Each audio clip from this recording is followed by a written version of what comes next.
Hello guys, स्वागत है आपका हमारे अपने यूट्यूब चैनल में। आज मैं आपको बताने वाला हूँ सैन कॉल कभी मी और you knock on my door का एपिसोड नंबर 65 और ये टर्किश ड्रामा के अनुसार एपिसोड 13 का पार्ट है। तो चलिए शुरू करते हैं। इस एपिसोड की स्टार्टिंग में दिखाया जाता है कि एफएबी श्रीकांत के ऑफिस में आता है और फिर सभी से मिलते हैं और फिर श्रीकांत से अपने ऑफिस में बुलाता है एंड वो बोलते हैं कि मैं अभी सबसे सारे स्टाफ्स को अपना इंट्रो दे देता हूँ और फिर वो बोलते हैं कि मैं एफएबी हूँ, आज से हम मिलकर काम करेंगे, मैं आप लोग के साथ काम करने के लिए बहुत उत्सुक हूँ। और वो फिर श्रीकांत के ऑफिस में जाता है। फिर सैफी को दिखा जाता है जो कि आदर हमको कॉल करता है हॉस्पिटल से बाहर निकल के और फिर सारी रिपोर्ट देता है कि एलेप्टिकन अब ठीक है और फिर अब वो जल्दी ही घर वापस आ जाएंगे। एंड उसके बाद आयदर हम उसे बोलते हैं कि मुझे ऐदा के बारे में सारी इन्फॉर्मेशन चाहिए, छोटी से छोटी और बड़ी से बड़ी। एंड फाइनली सैफी इसके लिए मान जाता है।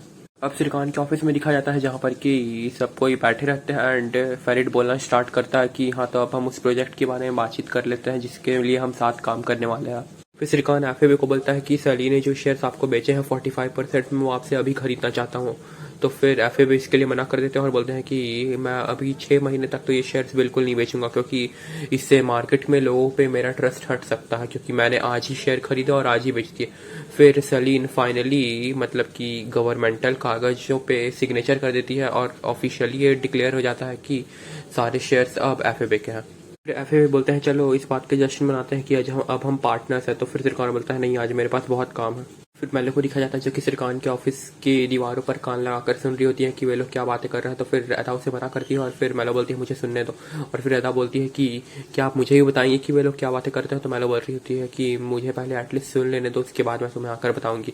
लैला अदा को बोलती है कि काश मैं इसकी असिस्टेंट बन पाती तो फिर मेरे लिए कितना अच्छा होता। तो फिर मेलो बोलती है कि वो मेरा पद है, तुम इससे दूर रहो। दोनों के बीच आंखों ही आंखों में लड़ाई हो जाती है। फेरेड भी एफएबी को ऑफिस में बधाई देता है एंड एफएबी बोलते हैं कि मैं अपने दोस्तों से मिलने जा रहा हूँ, मैं कुछ देर में वापस आ जाऊंगा।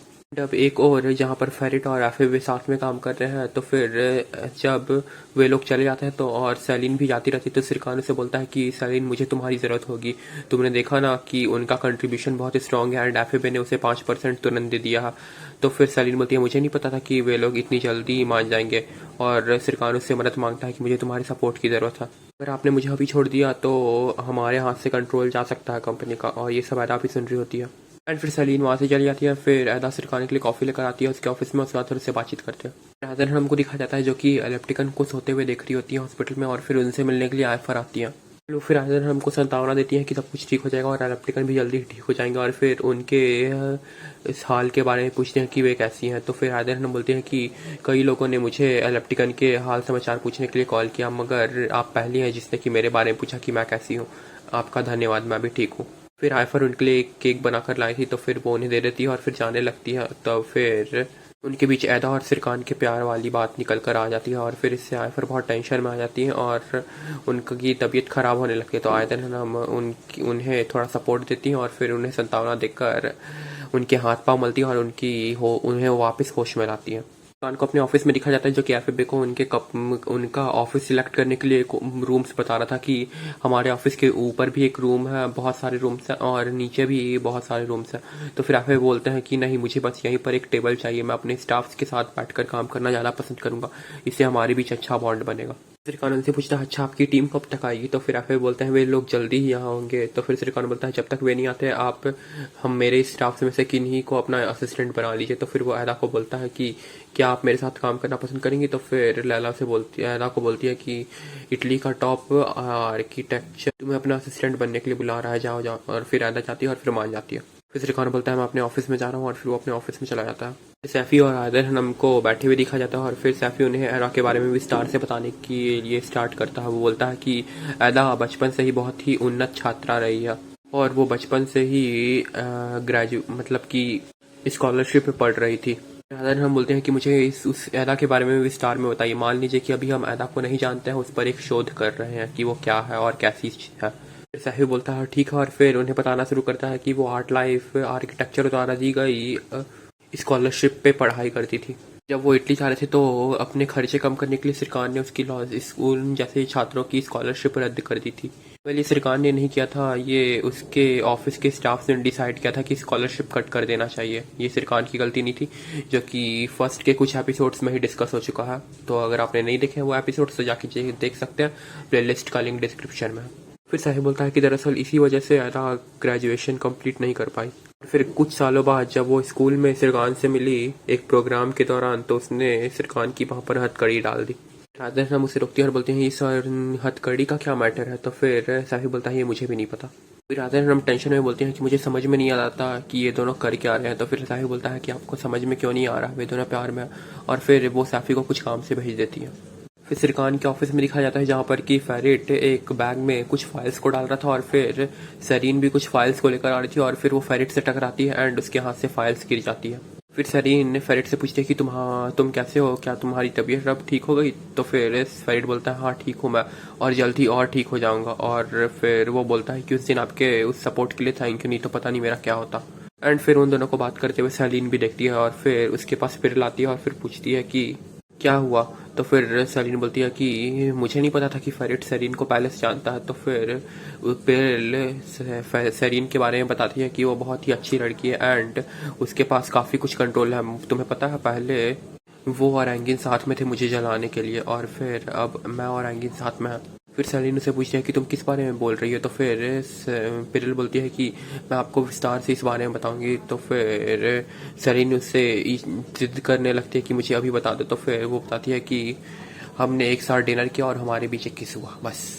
पर ये अगर आपने नहीं देखा है तो फिर ये प्रीवियस एपिसोड्स का पार्ट है, तो प्लेलिस्ट का लिंक डिस्क्रिप्शन में है, जाके चेक कर सकते हैं। एंड फिर प्रिल बोलती है कि वो सच में बहुत अच्छी लड़की है और फिर ऐसा कोई बात नहीं है, और वो जल्दी ही बहुत ही फ्रेंडली हो जाती है सबसे। फिर श्रीकांत को अपने ऑफिस में टहलते हुए दिखा जाता है और फिर शायद वो अदा का वेट कर रहा था, और फिर जब वो अपने ऑफिस से बाहर दिखता है तो फिर एफएबे और अदा साथ में बैठकर काम कर रहे थे। फिर वो लैला को बोलता है कि मैं बाहर जा रहा हूँ खाने के लिए, और फिर आप भी इस एफएबे को कुछ अच्छे रेस्टोरेंट्स के नाम बताइए। तभी उसे लैला बोलते हैं कि इन फाइलों में बहुत ढेर हो गया है, क्या आप इन्हें देखना चाहेंगे या फिर मैं इन्हें हटा दूँ यहाँ से। तो फिर श्रीकांत बोलता है मेरे लिए एक अच्छे से होटल से खाना ऑर्डर कर दीजिए और मैं अब कहीं नहीं जा रहा हूँ, और आज से मेरे होल्डिंग्स के सारे कॉल आप देखेंगे। फिर सिरकान अभी भी अपने काम पे फोकस नहीं कर पा रहा था और फिर वो चले जाता है सिरकान एफएबे और अदा के बीच में उनके बारे में पूछने की वे लोग का काम कैसा चल रहा। फिर सिरकान एफएबे को कुछ रेस्टोरेंट्स की लिस्ट देता है और बोलता है कि आप यहाँ जाकर खाना खा सकते हैं, और फिर एफएबे बोलता है अच्छा ठीक है मैं अभी जाकर ट्राई करता हूँ। और फिर सिरकान अदा को अपने मतलब ऑफिस में बुलाता है। फिर एलेप्टिकन को दिखा जाता है जो कि घर वापस आ जाते हैं और आयतन हम उनकी सारी चीज़ों का ध्यान रखती हैं ठीक से कि वो उन्हें कोई भी चीज़ की प्रॉब्लम ना हो। श्रीकांत राधा को साथ में बैठकर खाना खाते हुए दिखा जाता है। राधा हम श्रीकांत को कॉल करती है और बोलते हैं कि आज रात आप काम छोड़ दें और घर जल्दी आ जाइएगा, एलेप्टिकन को आपसे कुछ बात करनी है। और फिर उसी टाइम आयफर का कॉल भी अदा को आता है और वो भी अदा को जल्दी घर बुलाती है एंड फिर दोनों अपने अपने घर चले जाते हैं। पिरिल और सिन एक कैफे में बैठकर श्रीकांत और फिर एफएबे के बीच होने वाले इस प्रोजेक्ट के बारे में बातचीत करता है। फिर श्रीकांत अपने मॉम डैड के पास जाता है और फिर उन्हें बताता है कि अगर आप मुझे कुछ भी बताएं उससे पहले मैं आपको एक बात बताना चाहता हूँ कि मैं और अदा प्रेम प्रसंग में है, मीनवाइल रिलेशनशिप में है। और फिर इसी ये सुन के आदर न पूछते हैं कि ये कब हुआ। तो फिर एलेप्टिकन श्रीकांत से पूछते हैं कि क्या आप श्योर हैं। तो फिर श्रीकांत बोलता है हाँ 100% श्योर हुआ। एंड ये सुनने के बाद आप क्या कर सकते हैं कि अभी भी एलेप्टिकन श्रीकांत से अदा के बारे में बातचीत भी कर सकते हैं, उनके मॉम डैड के बारे में। फिर आयफर भी अदा से बातचीत करती है और फिर अदा भी उन्हें बता देती है कि मैं और श्रीकांत रिलेशनशिप में है। तो फिर वो बोलती है कि श्रीकांत को घर पे खाने पे बुलाओ एंड वो श्रीकांत को बुला देती है। फिर आयतन और आयफर एक दूसरे से बातचीत करते हैं और बोलते हैं कि हमारा प्लान काम नहीं किया, वे लोग दोनों सच में प्यार में। एंड फिर वो लोग कुछ और भी खिचड़ी पकाते हैं। जालिम दुनिया क्या समझे प्यार। फिर श्रीकांत को अदा के घर में आते हुए दिखा जाता है और फिर वो आयफर के साथ बैठकर वे लोग खाना खाते रहते हैं। तो फिर एज एक्सपेक्टेड आयफर अदा को अंदर भेज देती है कुछ लाने के लिए और फिर वो श्रीकांत से बातचीत करती है और फिर आयफर उससे पूछते हैं कि यानी कि आपको अदा से प्यार हो गया। तो श्रीकांत बोलता है हाँ। एंड फाइनली आयफर उसके सामने कुछ कंडीशंस रखती है कि ये अदा जरूर करेगी और आप इसमें कभी भी प्रॉब्लम नहीं बनेंगे। पहली कंडीशन अदा इटली जाकर रहेगी, श्रीकांत मान जाता है। फिर बोलती है कि जब तक आप जिंदा रहेंगे सप्ताह में एक बार आप मेरे साथ खाना खाने के लिए ज़रूर आएंगे ताकि सब कुछ पता चल सके कि क्या हो रहा है उनके लाइफ में। कंडीशन नंबर 3 बोलती है कि आपको मैलियो, फीफी और सेरिन के साथ भी टाइम स्पेंड करना होगा। Condition accepted. कंडीशन नंबर 5 कि अगर कभी भी अदा ऑफिस से आने में लेट होगी तो आप मुझे इसके बारे में खबर देंगे पहले। तो फिर ये भी श्रीकांत मान जाता है। And condition number 6 and final कि आप अदा का प्रयोग कभी भी सोशल मीडिया और फिर किसी भी प्रोग्राम पे नहीं करेंगे, मतलब उसके साथ नहीं जाएंगे, और इसके लिए भी श्रीकांत मान जाता है। फिर अदा भी आ जाती है और फिर वे लोग खाना खाते हैं और फिर श्रीकांत वहाँ से जाता है। फिर अदा की वो अपनी दोस्तों के साथ बैठकर छत पे बात करते हुए दिखा जाता है। और फिर अगले दिन अदा आयदर हनम के घर में एक फूल का गुलदस्ता लेकर प्रेजेंट रहती है। वेल रात में उसे आयदर हनम ने कॉल करके बुलाया था और फिर वो सिरकान से बात करती है कि मैं तुम्हारे घर में हूँ और तुम्हारी मॉम ने मुझे बुलाया है बातचीत करने के लिए। और फिर सिरकान बोलता है अगर कोई भी प्रॉब्लम होगी तो मुझे बताना, मैं भी आ जाऊँगा वहाँ पर। तो अदा बोलती है नहीं, मैं संभाल लूँगी। फिर आयदर हनम वहाँ आती है और फिर अदा से बातचीत करती है। वेल ये भी कुछ कंडीशंस रखने वाली है। वेल फिर अदा वो गुलदस्ता लाई थी जो कि वो आयदर हनम को दे देती है। फिर आयदर हनम अपनी कंडीशंस रखना स्टार्ट करती है कि कुछ चीज़ें हैं जिनके बारे में कि मैं आपसे बात करना चाहती हूँ और जो चीज़ें आपने अभी तक एक्सेप्ट नहीं की हैं सिरकान से प्यार करने के बाद आपको वो सारी चीज़ों को एक्सेप्ट करना होगा। और फिर पहली कंडीशन ये रहती है कि आयदर हम उसे जहाँ भी बोलेंगे उसे जाना होगा। अदा ये एक्सेप्ट कर लेती है। फिर वो उसे एक डॉग शो प्रोग्राम में जाने के लिए बोलती है तो अदा इसे भी एक्सेप्ट कर लेती है। अदा बोलती है कि अगर आपको कोई और शर्त है तो आप मुझे बता सकते हैं। तो फिर आयदर हम बोलती हैं कि मेरी आखिरी शर्त यह है कि आप हमारे परिवार को जानते हैं कि हम तुरंत शादी करना चाहते हैं। तो अदा बोलती है कि अभी शादी मैं नहीं कर सकती, मुझे इटली जाकर अभी पढ़ाई करनी है। एंड फिर अदा सारी शर्तों को मान लेती है और फिर मेलो को एंड्रोम के साथ बैठे हुए दिखा जाता है जो कि फीफी के बारे में उसे इन्फॉर्मेशन दे रही होती है और उस स्पेशल साइट के द्वारा एंड्रोम फीफी को मैसेज कर रहा था। पर इस मैसेजिंग का क्या फ़ायदा यार, जब सामने में वो मिलेगा तब तो वो वैसे ही भाग जाएगी। उप्स, आगे का स्पॉइलर। एंड फिर फेरिट और एफए मॉर्निंग वॉक पे निकलते हैं और एक दूसरे से मिलते हैं और बातचीत करते हैं और कॉफ़ी भी पीते हैं। फिर अदा और सिरकान साथ में होल्डिंग में आते हैं और सब लोग उन्हें देखते हैं। और फिर पेरेल को दिखा जाता है जो कि फ़ोन पे एंगिन से लड़ रही होती है कि आप मुझे बिना बताए कतर चलेगा। एंगिन से बोलता है कि मैं अपना काम खत्म कर ही जल्दी ही वापस आ जाऊंगा। फिर सिरकान के ऑफिस में लैला आती है और फिर उसे होल्डिंग की सारी इन्फॉर्मेशन देती है। फिर वो पूछता है कि आपने अपने घर और ऑफिस का पूरा काम कर लिया। तो लैला बोलती है हाँ मैंने सब कुछ कर लिया। तो फिर सिरकान बोलता है आश्चर्यजनक, अब आप जा सकती है।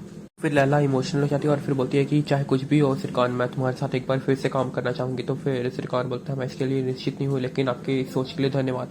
और फिर लैला बोलती है पिछले साल मेरे सर्जरी के लिए आप अच्छे से अच्छे डॉक्टर को मेरे लिए खोज के लाए, मेरी बहन की पढ़ाई के पैसे कहाँ से आते हैं और वो दिव्य आदमी कौन है इसके बारे में भी मुझे पता है, वो सब आप हैं। और फिर सिरकान को गले लगाती है और फिर वहाँ से जाती है।